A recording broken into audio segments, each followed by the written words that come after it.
अभी हम पढ़ने वाले हैं कार्ल मार्क्स के आर्थिक विचार। क्या पढ़ने वाले हैं? कार्ल मार्क्स के आर्थिक विचार। तो जो कार्ल मार्क्स था, उसका जो जन्म हुआ था, इसके बारे में भी जानेंगे। उसने कौन-कौन से काम किए, ये भी जानने की कोशिश करेंगे। कार्ल मार्क्स का जो विचार था, वो मार्क्सवाद के नाम से जाना जाता है, या साम्यवाद के नाम से जाना जाता है, या वैज्ञानिक समाजवाद के नाम से जाना जाता है। इन तमाम चीज़ों के बारे में और इसके अलावा उसने कौन-कौन सी किताबें लिखी, इन चीज़ों के बारे में अभी हम पढ़ने वाले हैं। तो जो कार्ल मार्क्स के जो आर्थिक विचार हैं, उनको जानने से पहले ये जान लेते हैं कि उसका जो जन्म हुआ था वो कहाँ हुआ था। जो कार्ल मार्क्स था, इसका जो जन्म हुआ था, यह जर्मनी में हुआ था। यूरोप महाद्वीप का देश है जर्मनी। 1818 में इसका जन्म हुआ था और 1883 में इसका देहांत हो गया। तो इस प्रकार से यहाँ से लेकर यहाँ तक इसका जीवन काल चलता है। अब आता है कि जो कार्ल मार्क्स है, उसने जो विचार दिए, उन विचारों को कहते हैं मार्क्सवाद। क्या कहते हैं? मार्क्सवाद। क्यों कहते हैं? कार्ल मार्क्स, ठीक है, ये इसका नाम है, तो मार्क्सवाद हो गया। तो मार्क्स जो वाद है, ये जो विचार हैं, इसमें केवल केवल अकेले कार्ल मार्क्स के विचार ही नहीं हैं।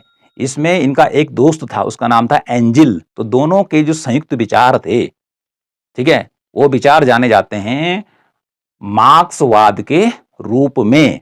तो कुल मिलाकर मार्क्सवाद किसे कहते हैं? इसमें क्या है? इसमें सारे कार्ल मार्क्स और एंजिल के विचार दिए गए हैं।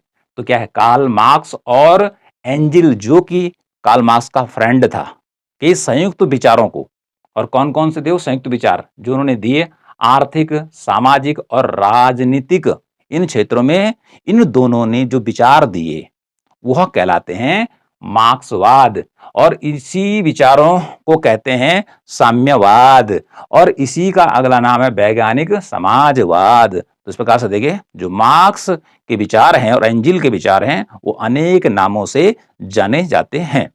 तो एक क्षेत्र में इन्होंने विचार नहीं दिए। ऐसा नहीं कि केवल कार्ल मार्क्स ने आर्थिक विचार दिए। कार्ल मार्क्स के आर्थिक विचार तो ही है, इसको हम सोशियोलॉजी में पढ़ रहे हैं, इसको पॉलिटिकल साइंस में भी पढ़ रहे हैं। अर्थात इसने विभिन्न क्षेत्रों में विचार देने का काम किया है। कार्ल मार्क्स और उसके जो मित्र थे एंजिल फ्रेंड। अब यहाँ पर लिखा है वैज्ञानिक समाजवाद। तो और जो ये साम्यवाद है, या जो मार्क्सवाद है, इसको वैज्ञानिक समाजवाद क्यों कहते हैं? तो जो कार्ल मार्क्स के जो आर्थिक विचार हैं, जो कार्ल मार्क्स के आर्थिक विचार हैं, वो पूरे के पूरे किस पर आधारित हैं? किसके विरुद्ध हैं? यह है शोषण के विरुद्ध। और कौन शोषण कर रहा था और किसका शोषण हो रहा था? तो उस समय पूंजीवादी जो अर्थव्यवस्था थी यूरोपियन कंट्रीज के अंदर, ठीक है, तो पूंजीवाद को इसने सबसे बुरी पद्धति बतलाया। क्योंकि जो पूंजीवादी थे, जिनके पास धन था, जो धनाढ्य थे, उनके यहाँ जो लोग काम कर रहे थे, वो थे श्रमिक। तो ये श्रमिकों को वेतन देते थे कम, और जिससे उनका जो जीवन स्तर था, खाने पीने की चीजें उनके पास उपलब्ध नहीं थी, अच्छा मकान उनके पास नहीं था, तो ये श्रमिक वर्ग बहुत ही गरीब हो गया था। और दूसरा जो वर्ग था, पूंजीपति वर्ग, उसके पास बहुत धन था, तो वो ऐसो आराम से जिंदगी व्यतीत कर रहा था। तो इसी को कार्ल मार्क्स ने देखा कि जो काम कर रहा है उसको तो बहुत ही कम मिल रहा है, और जो काम नहीं कर रहा है वह अधिकांश फायदा उठा रहा है। और इस प्रकार से जो श्रमिकों का जीवन है, क्योंकि श्रमिकों की संख्या थी ज्यादा, जो पूंजीपति थे उनकी संख्या थी कम, तो उन्होंने देखा कि असली जो काम कर रहा है वो तो कर रहा है श्रमिक वर्ग।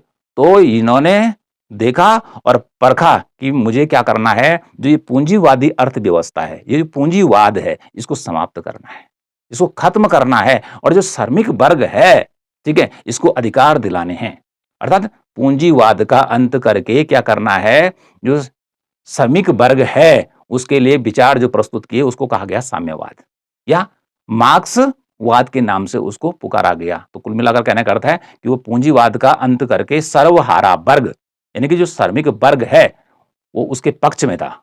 और इसी के साथ उसका मानना था कि जब पूंजीवादी जो अर्थव्यवस्था है, जो पूंजीवाद है, वो समाप्त हो जाएगा, जिसको कि उसने बुर्जुआ वर्ग कहा, पूंजीपतियों के वर्ग को उसने बुर्जुआ वर्ग कहा, और जो श्रमिकों का वर्ग था उसको उसने कहा सर्वहारा वर्ग। तो उन्होंने कहा कि पूंजीवाद को खत्म कौन करेगा?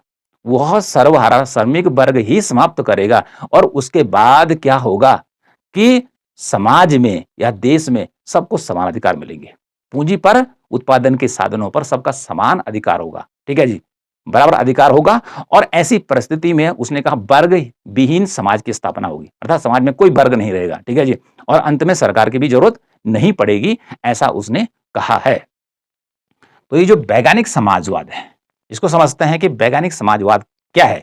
ये जो साम्यवाद है, मार्क्सवाद है, क्योंकि वैज्ञानिक जो समाजवाद है, क्योंकि जब विज्ञान का नाम आता है तो विज्ञान क्या बतलाता है, विज्ञान ये बतलाने का काम करता है कि जो घटना होती है वो क्यों होती है, कि वो काल्पनिक विचार नहीं देता है कि कल्पना कर दी हो गया। तो विज्ञान किसे कहते हैं, यदि हम किसी भी घटना का, ठीक है, किसी तथ्य का क्रमबद्ध ढंग से क्या करते हैं, अध्ययन करते हैं और उसके बाद जो निष्कर्ष निकलता है उसे कहते हैं विज्ञान।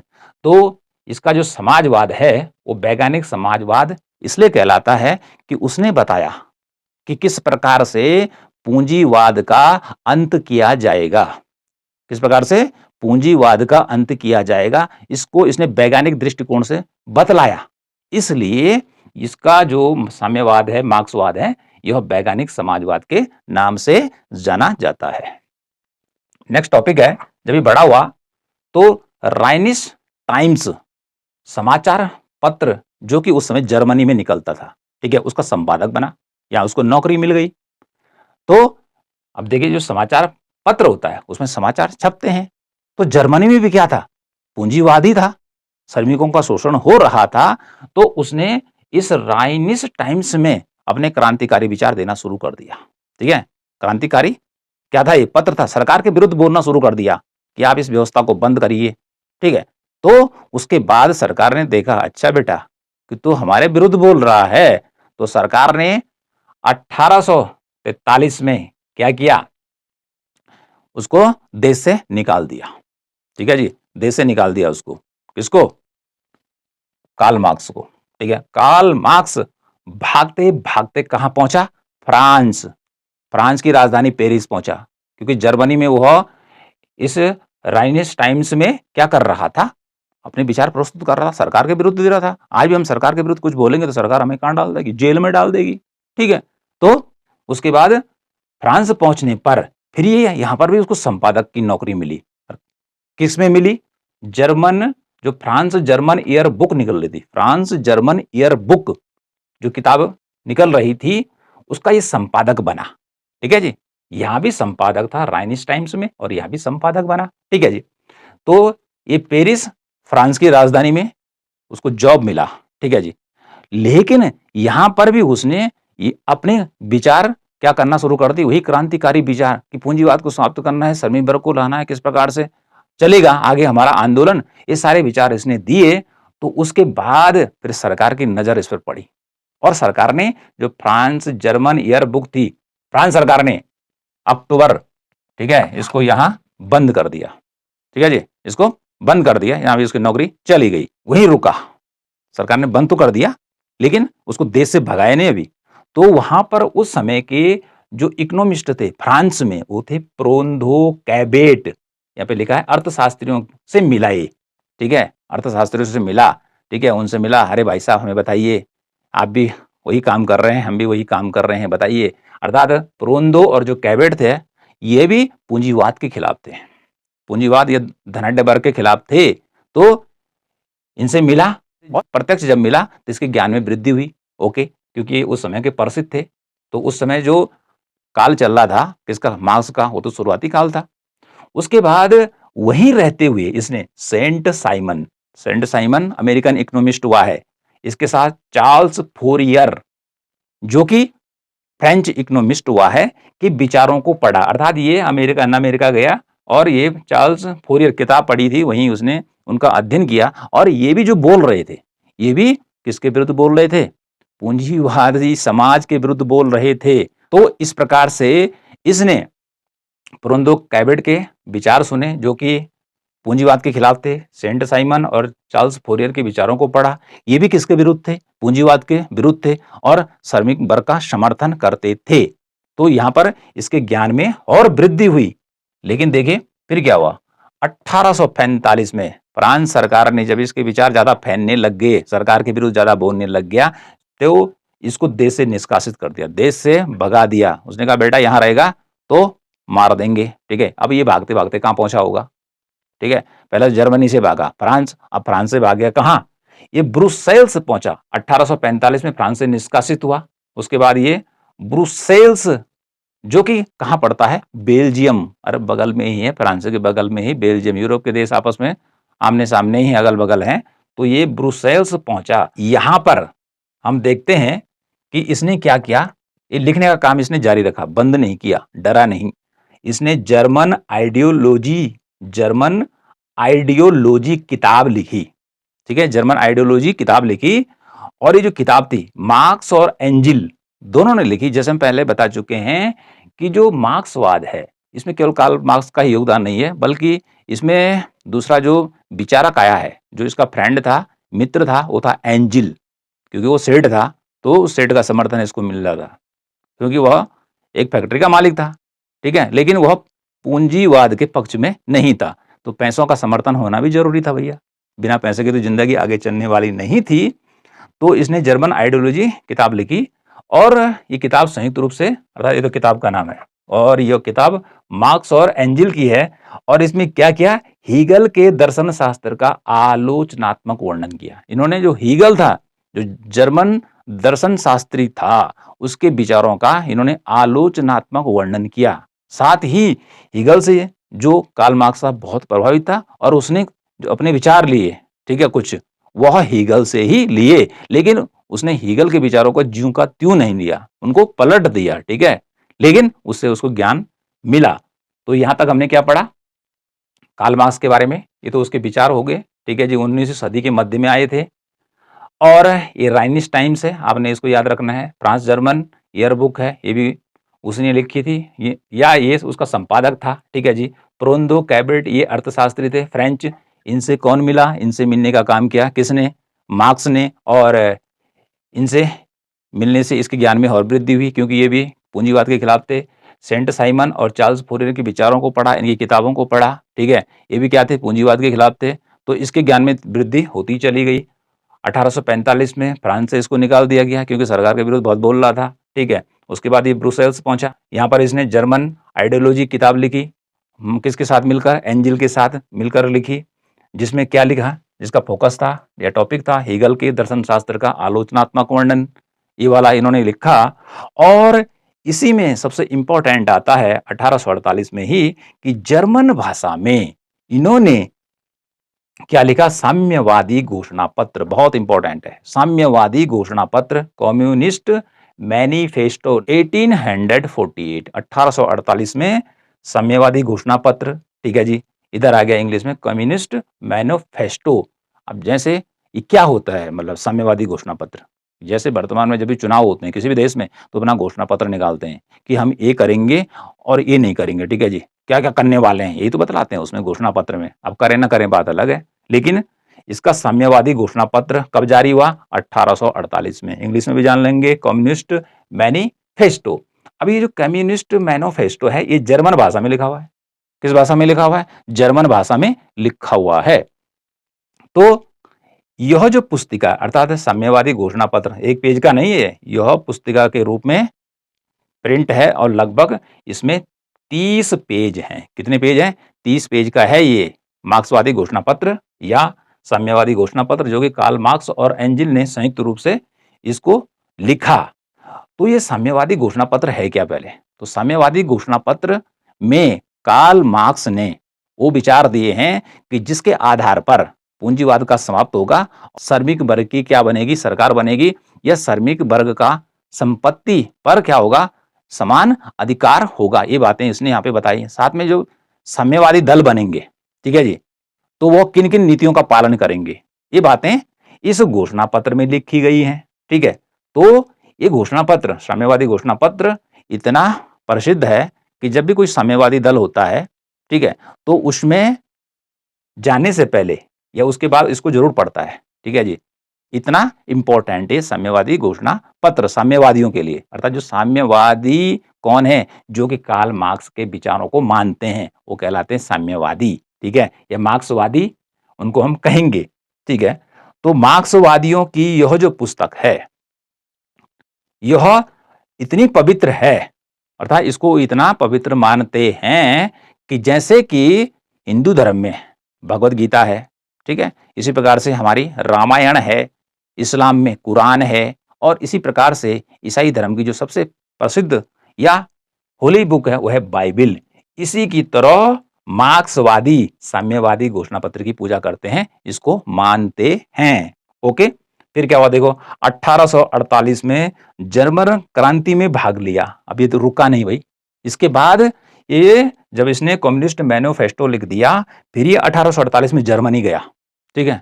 आंदोलन चल रहा था, उसमें इसने भाग लिया, ठीक है। और उसके बाद इसको पुनः देश से भगा दिया गया, ठीक है। धरपकड़ शुरू हो गई, पकड़ो इसको, कहाँ है ये, ठीक है। पुलिस ने छापे मारना शुरू कर दिए, और ये भागते भागते जान बचाने के चक्कर में भागते भागते फिर कहां पहुंचा, पेरिस पहुंचा, फ्रांस पहुंचा, और फ्रांस में रहते हुए वहां से रफू चक्कर होते हुए यह कहां पहुंचा, यह फिर पेरिस से होते हुए पहुंचा लंदन। कहां पहुंचा, लंदन, अर्थात ब्रिटेन की राजधानी लंदन पहुंचा, और जीवन पर्यंत 1848 से लेकर और 1883 तक यह लंदन में रहा, और वहां भी अपने विचारों को लिखता चला गया। तो इस प्रकार से हमने यहाँ पर इसके जीवन पर नजर डाली, और साथ में बहुत सारी ऐसी चीजों को आपको बतलाया जो कि परीक्षा की दृष्टि से बहुत ही इंपॉर्टेंट हैं, चाहे वो कैसी परीक्षाएं हैं, जॉब लगने वाली हैं, या हमारे कॉलेजों में होने वाली परीक्षाएं हैं। इसके बाद आपको बतलाते हैं कि जो कार्ल मार्क्स था, इसने कौन कौन सी मुख्य रूप से किताबें लिखी है, कौन कौन सी मुख्य रूप से किताबें लिखी हैं। तो इसकी जो सबसे फेमस बुक है, ठीक है, वो है दास कैपिटल, ठीक है। हर परीक्षा में पूछा जाता है कि दास कैपिटल किसने लिखी, कार्ल मार्क्स की प्रसिद्ध पुस्तक कौन सी है, तो उसका नाम है दास कैपिटल, ठीक है जी। और ये भी जर्मन भाषा में प्रकाशित हुई थी। तो देखिए ये कब आई थी, अर्थात इसका प्रकाशन कब छपी थी, ये छपी थी 1867 में, जबकि ये कहाँ रह रहा था, ब्रिटेन में रह रहा था, जर्मनी में नहीं छपी, जर्मनी से तो भगा दिया गया था उसको। तो प्रथम जो भाग था, इसका फर्स्ट पार्ट था, वो 1867 में प्रकाशित हुआ। लेकिन इसका दूसरा और तीसरा जो पार्ट था, दास कैपिटल, काफी लंबी चौड़ी किताब है, मतलब उसने लिखी थी तो प्रिंट एक भाग तो 1867 में क्या होगा, छप के तैयार हो गया, ठीक है। लेकिन बाकी भाग उसने लिखना था, ठीक है, उसको ये मौका नहीं मिला, क्योंकि 1883 इधर बताया था तो उसकी डेथ हो चुकी थी। तो उसके बाद द्वितीय और तृतीय भाग दास कैपिटल का 1894 में छपा, ठीक है। और किसने छापा इसको, उसका जो मित्र था एंजिल, उससे छोटी उम्र का था, वो बचा हुआ था, तो उसने इसके द्वितीय और तृतीय भाग को प्रकाशित किया, ठीक है, दास कैपिटल का।